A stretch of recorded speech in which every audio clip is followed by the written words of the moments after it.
Bonjour. 111, le trou de l'aiguille.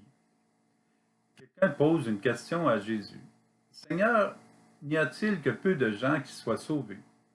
Jésus leur dit, efforcez-vous d'entrer par la porte étroite, car je vous le déclare, beaucoup chercheront à entrer et ils n'y parviendront pas. Luc, chapitre 13, versets 23-24. Nous serons sauvés dans la mesure où nous trouverons la porte étroite.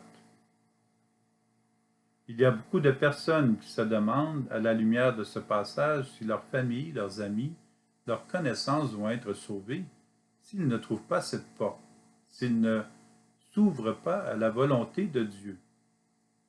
La question nous est lancée. Voulons-nous vivre ce passage vers, puis dans le cœur de Dieu? Jésus nous dit que c'est facile. Il est plus facile à un chameau de passer par un trou d'aiguille qu'à un riche d'entrer dans le royaume des cieux. Matthieu chapitre 19, verset 24.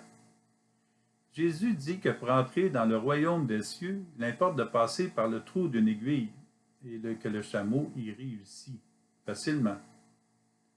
C'est tout un message qu'il nous envoie. Il nous invite à dépasser les conceptions, le sens que nous donnons habituellement aux choses et de bien méditer ce qu'il propose.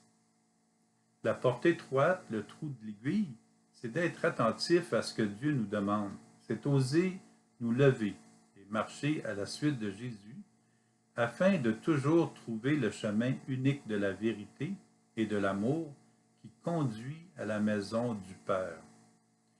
Toutes personnes peuvent le trouver parce que c'est ce qu'il y a de plus facile à faire. Demandons à Jésus si nous sommes sur le bon chemin.